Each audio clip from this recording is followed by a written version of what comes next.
Okay. This is picking up with part 4 of chapter 21. I told you in the beginning, it was very long. This is from the book, of course, that God dictated to me, as he dictated the Torah to Moses. Now, this is 52, and many people don't realize that 52 is the start of 53 in the last 3 verses. And they're in quotes, though very few seem to know about it.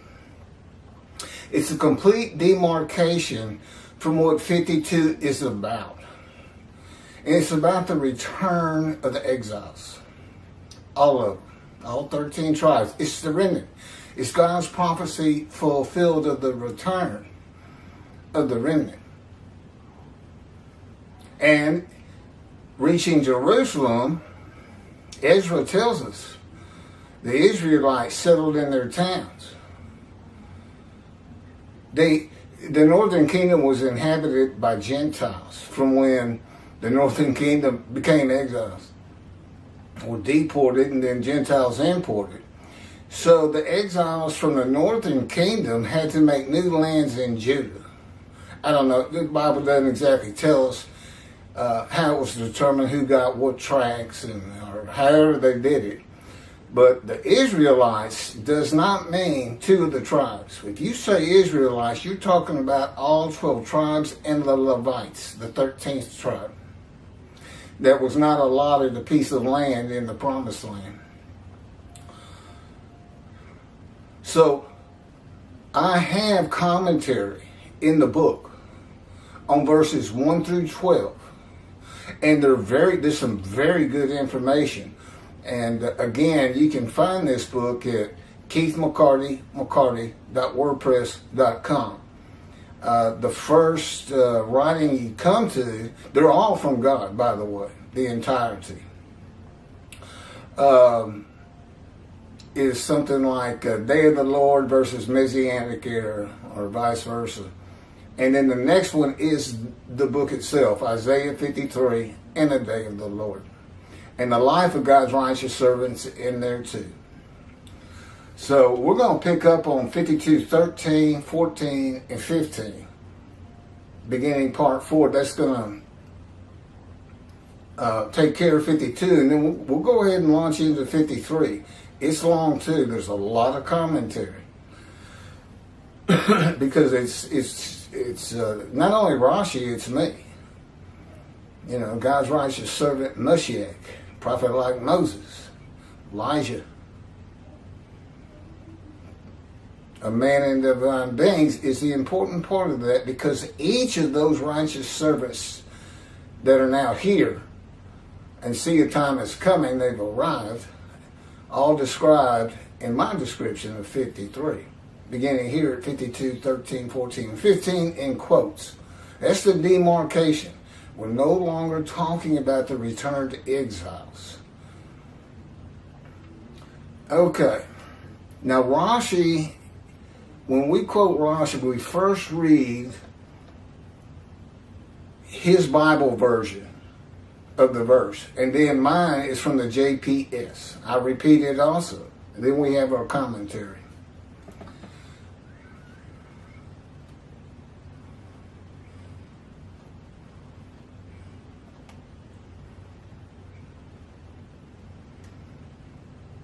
Rashi's always first, I'm second.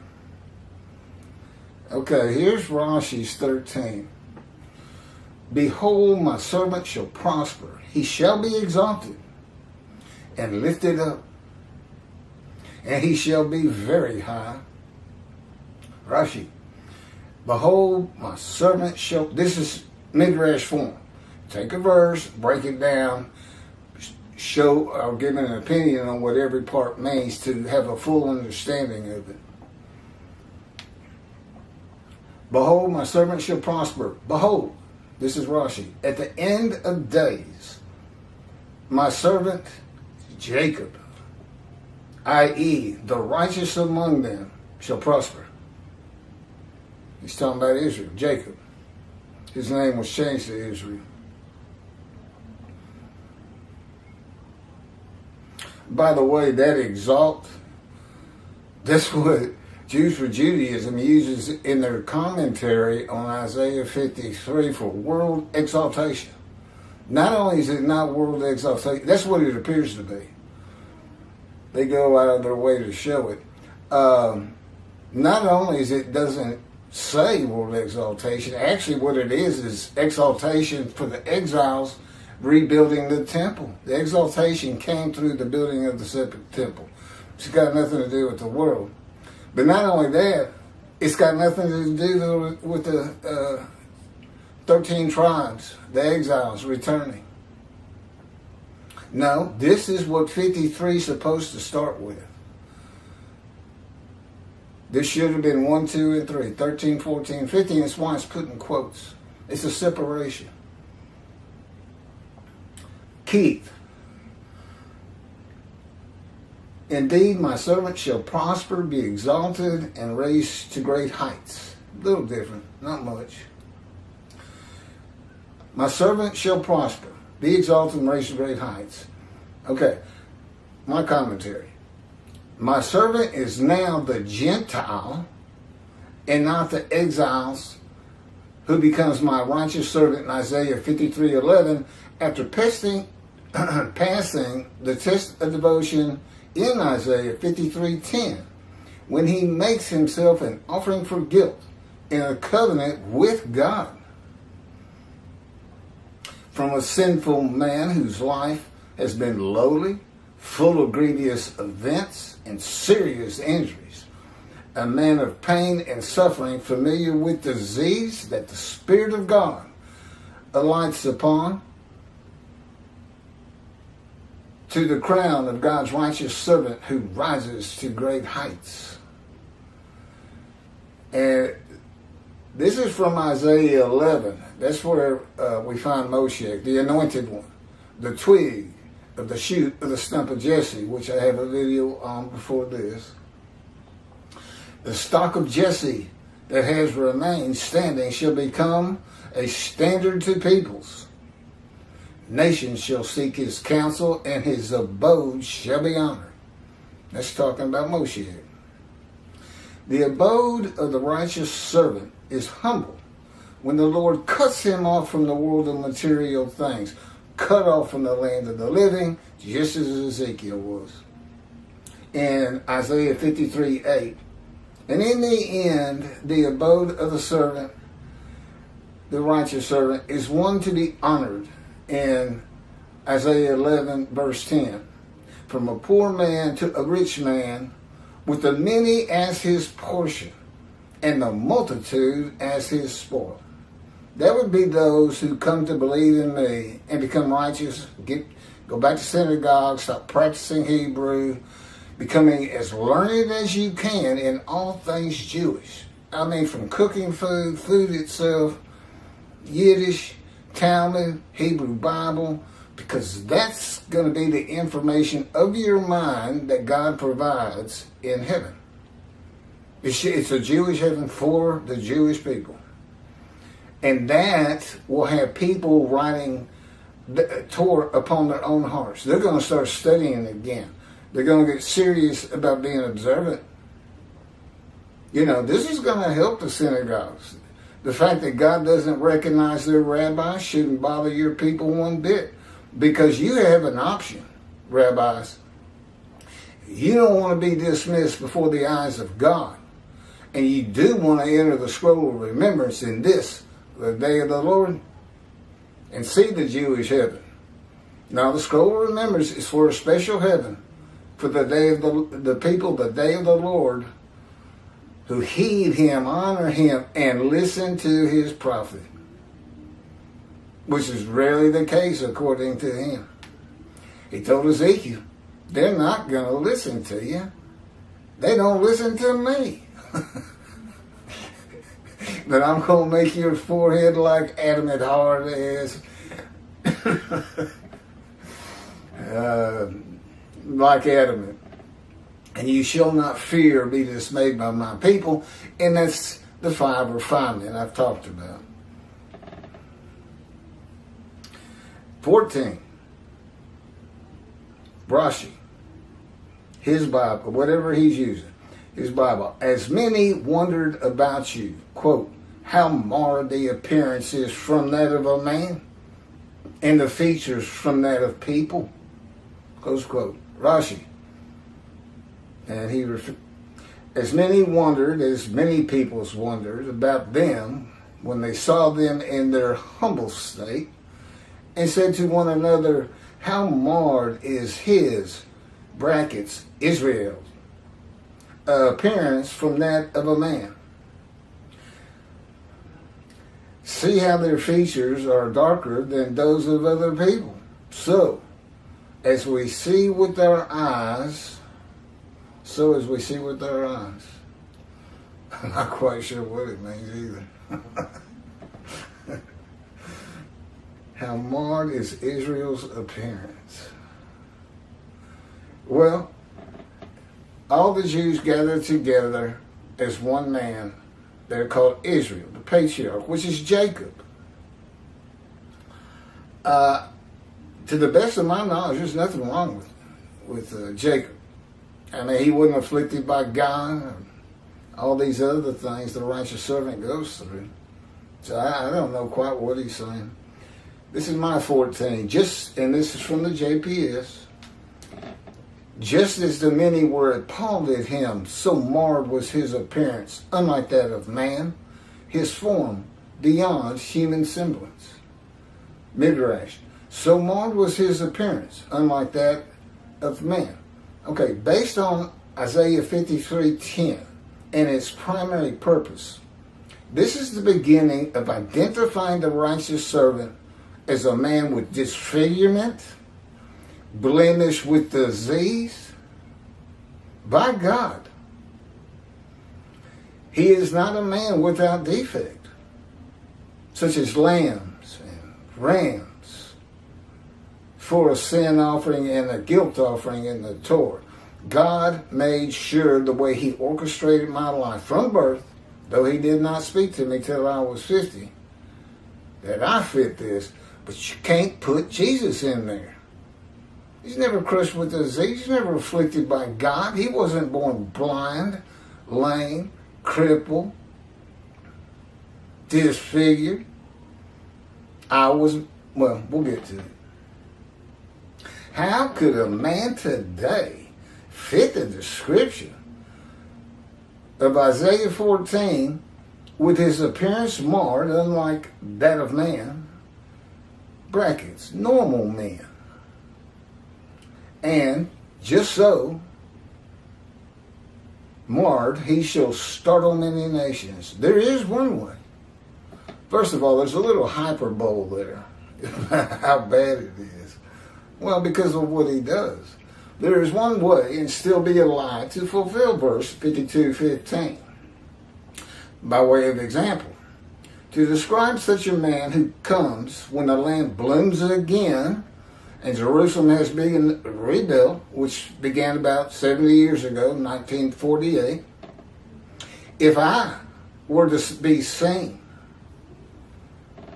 with all of my injuries from accidents and surgical operations at one time, before healing, together with my congenital disfigurement, my appearance and features would be marred from that of a man and people. This is my history. Again, God, these are all God's words. Write this down. And of course, I was familiar with the material. It took me a long time to do Isaiah 53 in the day of the Lord. I had to learn the New Testament and the Hebrew Bible. But I knew about my life, so it only took a couple of weeks to throw this together. It's an easy read. It's really just pointing out how I fit 53. That's what it's for. I was born prematurely in the 7th month, without the muscles of my right breast, nothing here, and with a disfigured right shoulder, much shorter, an arm which is thinner and weaker than my left arm, a withered arm. I would have a 4-inch wound from surgery to remove tissue above the missing right breast when I was 2 years old. I was small, and my parents were told I would not live to see the next day. My intestines hadn't formed properly or completed forming, 7th month birth, and I couldn't take milk or anything. They got me through it.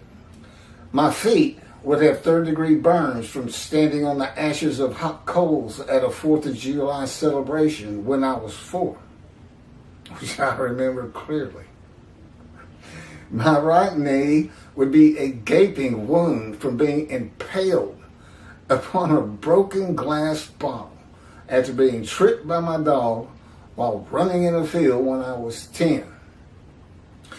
It was stuck in the ground, nose down, where you drink from. That was stuck in the ground. It was sticking straight up, and the bottom had been broken off of it. That's what my knee came down on. I remember that well, too. I remember them all. My left knee would be sliced open from broken glass. I crawled over playing a game when I was 11 and had to be stitched up. My 2 front teeth would be gone, knocked out by a telephone receiver when I was 12. No comment. Each foot would be pierced twice by nails I stepped on at a construction site when I was 17. And I had to laugh because everybody else did. It was lunchtime on the construction crew. I stood up and there was a board with nails sticking up on either side of the board. My foot went down on 2 of them, came through my left foot. I leaped in the air, screamed, and I came down on my right foot on the other 2 nails. It was like a world record. 4 nails in one moment. My knee would be sliced open from glass. I crawled over playing a game when I was 11. Oh, I just read that. My torso would be open from the top of my rib cage. I mean, I got a big scar down to my pelvic bone.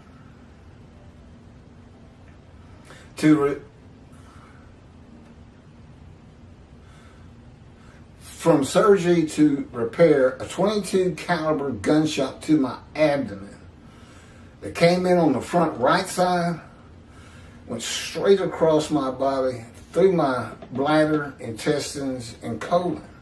And lodged, it was at a kind of an angle, and lodged in my left buttock.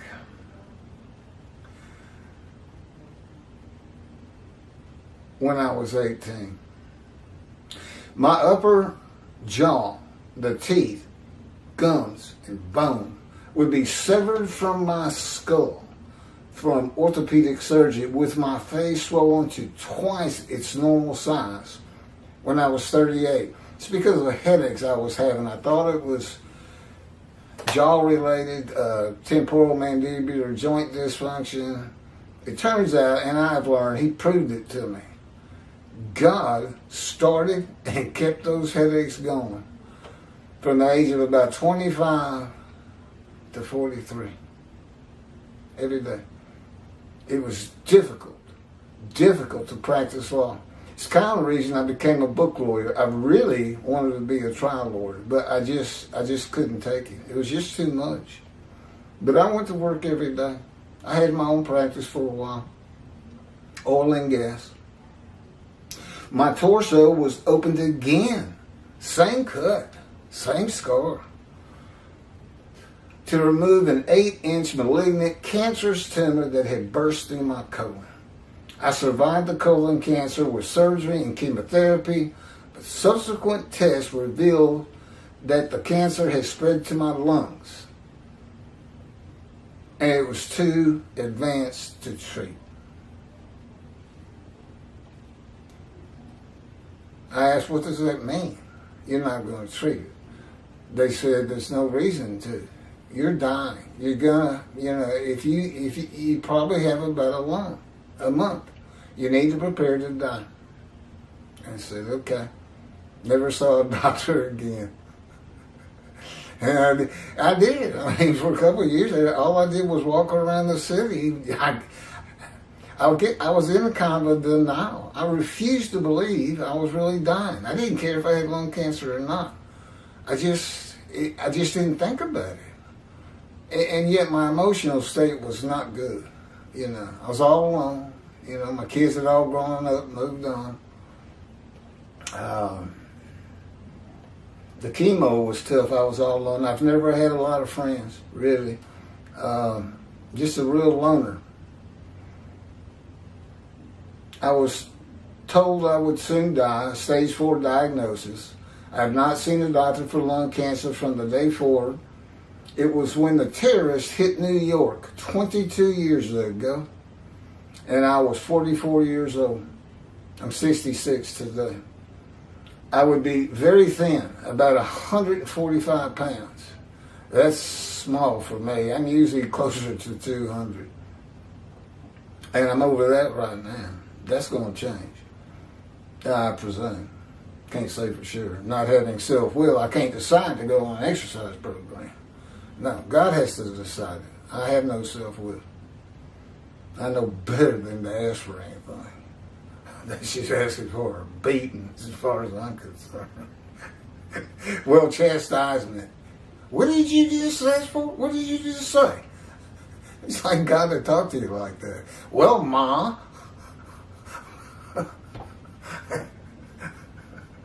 I was just wondering. I won't do it again. Excuse me.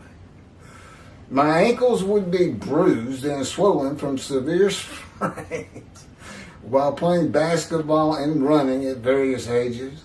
My chin would be lacerated from striking a wall at the end of a foot race when I was 21. And I would be covered with the childhood diseases of measles and mumps. Let me add this. This is before God spoke to me, when I was 50. Which is a great story. It's, I think, chapter 7 in the life of God's righteous servant, and it's titled, God Speaks to an Atheist. It's pretty interesting. But let me add this. To these wounds and all the stitches and scars that, that developed to heal them, God has added a broken hand. You know what he did? He has me,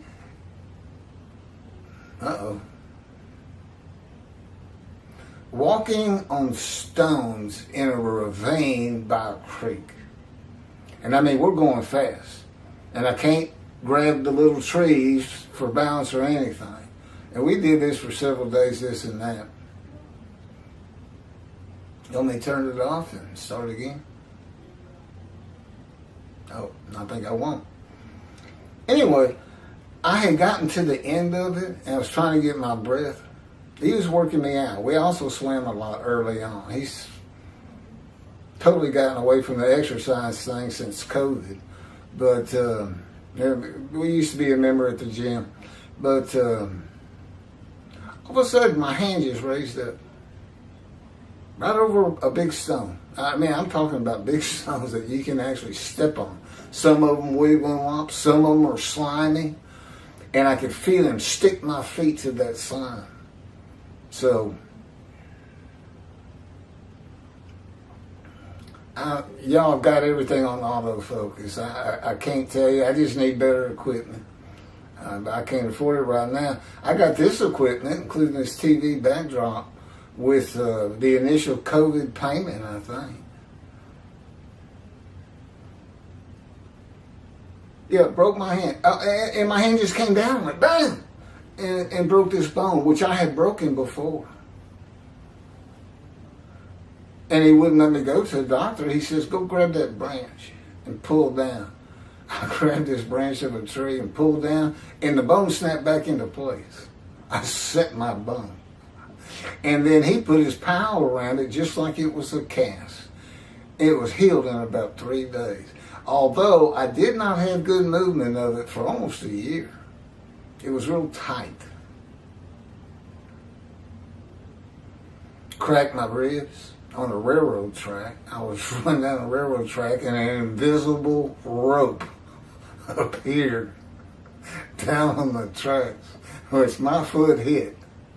I just went flying through the air, and it looked like my head was going to get crushed on a rail. And all of a sudden my body just flipped. And my head went past the rail and I cracked my ribs over here. I cursed him for an hour. Easy. Half an hour. I got up and I just started running. I was so mad. That's what he's been getting rid of. Yeah, that's not there anymore. Today I just get up and I'd say, when's it going to be enough? I'd say something. But, it was pretty wild. And he slammed me to the ground on cement 3 or 4 times, breaking my chin open, cracking my skull, ruining a nerve up here. Skinned up face and everything.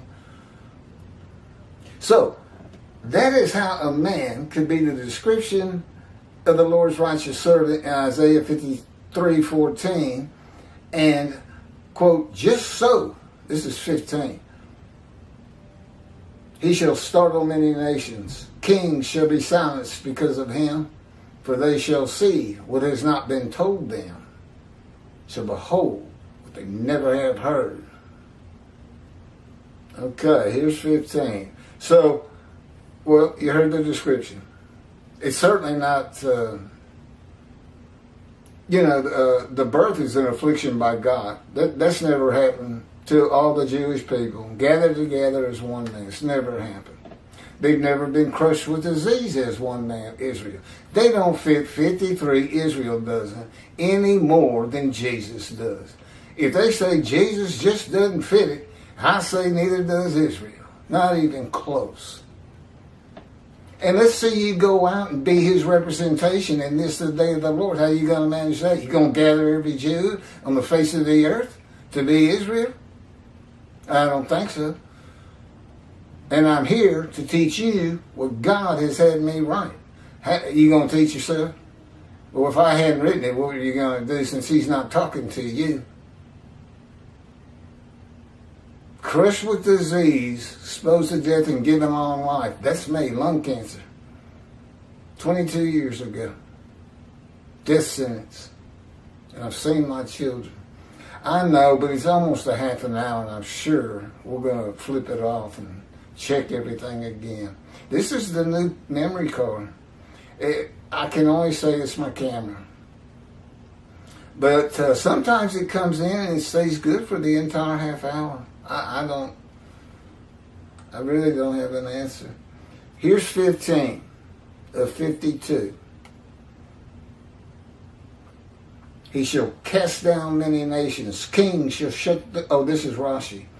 He shall cast down many nations. Kings shall shut their mouths because of him. For what had not been told them, they saw. And at what they had not heard, they gazed. Rashi, Midrash. What had not been told them concerning any man, they saw in him. They gazed. His answer to interpretation of they gazed is they gazed. So shall he cast down many nations. Okay, Midrash. So now, even for his hand, his hand will become powerful, and he will cast down the horns of the nations who scattered him. They shall shut their mouths at a great bewilderment and for honor. That's Rashi's commentary that it's Israel. This is from the JPS, my commentary. Hey, we're back in focus. Just as he shall startle many nations, kings shall be silenced because of him. Nations are considered any Gentile lands. Kings shall be silenced. Nations shall be startled, for they shall see what has not been told them. In other words, they've never heard of what's happening right now. That would be me also. Shall behold what they never have heard. Well, they'll see me and behold it. And yet they've never heard